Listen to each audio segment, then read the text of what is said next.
The night everything changed began with a sound that didn't belong in the polished silence of the luxury hotel corridor, the sharp, uneven click of heels, stumbling, echoing like a distress call. Daniel Ortiz had been on his way home after finishing a 14-hour shift, his usual Thursday routine, when he saw her. His boss. The woman whose signature could end his career or save it. The woman people whispered about in the hallways, cold, untouchable, brilliant, and tonight, heartbreakingly human. She was leaning against the marble wall, her shimmering red dress clinging to her like liquid fire, her eyes closed as if trying to block out the world pressing too hard on her. And the moment he saw the two men hovering nearby, smirking, calculating, ready to take advantage, Daniel felt something inside him snap. He didn't see a CEO. He didn't see a woman who earned more in a week than he made in months. He saw someone vulnerable. Someone alone. Someone in danger. And he stepped in without thinking, without knowing that this night would break open both their lives in ways neither of them expected. Backhand index pointing right before we go deeper, if you believe even one act of kindness can create a ripple that saves someone's world, please like, comment, share, and subscribe to the channel. Your support helps our stories reach more hearts. As Daniel approached, he gently placed a hand on her arm, not forceful, but firm enough to let her know someone safe was there.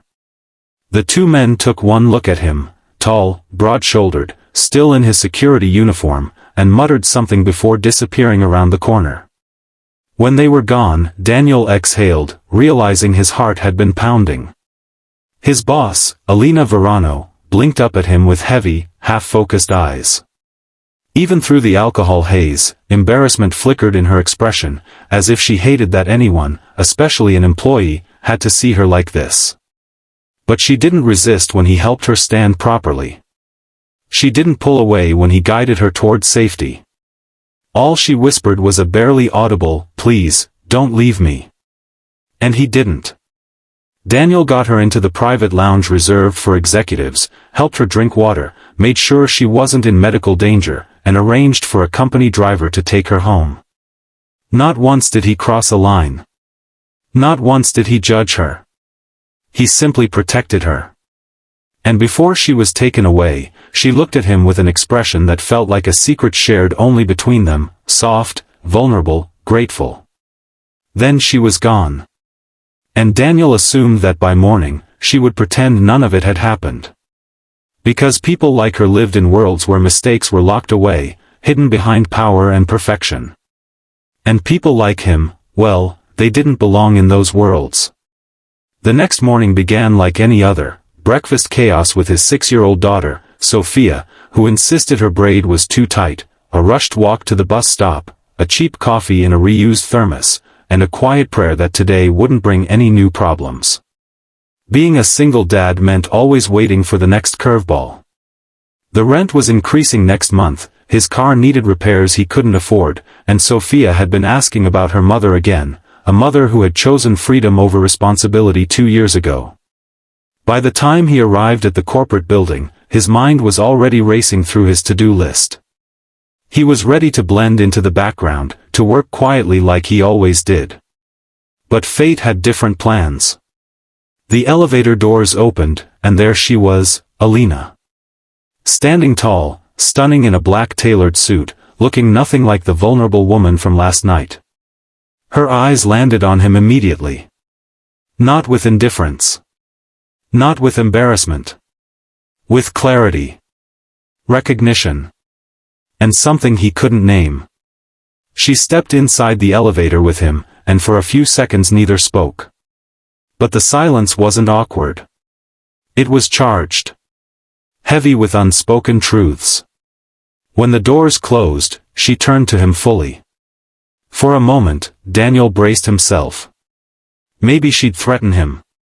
Maybe she'd order him never to speak of what happened. Maybe she'd pretend she didn't remember.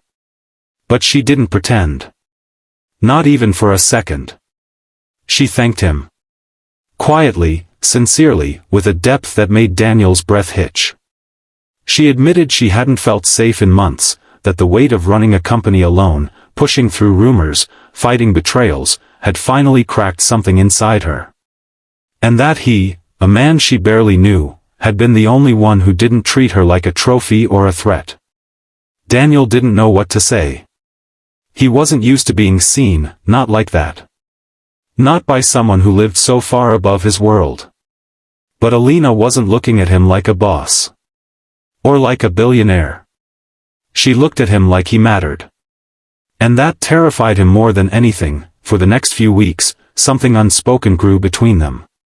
Alina found excuses to check on him, asking for security updates she didn't need, stopping by his desk when she never visited that floor, offering coffee even though she didn't drink much of it herself.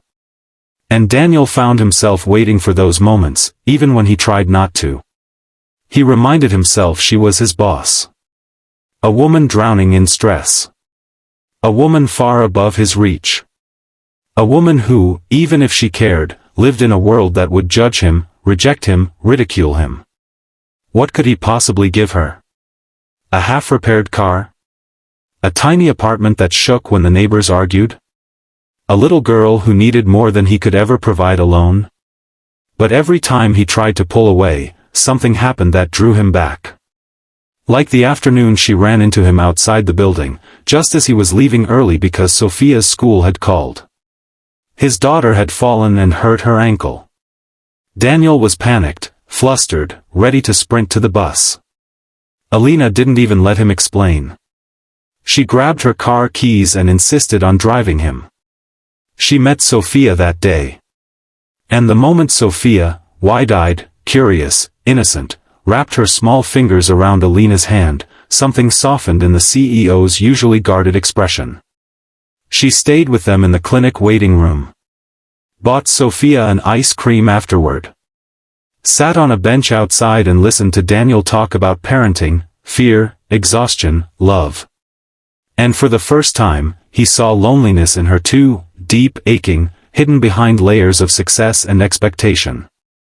She had money, power, respect, but no one to sit with her on a cold bench eating ice cream on a Thursday afternoon. No one who saw the woman behind the empire.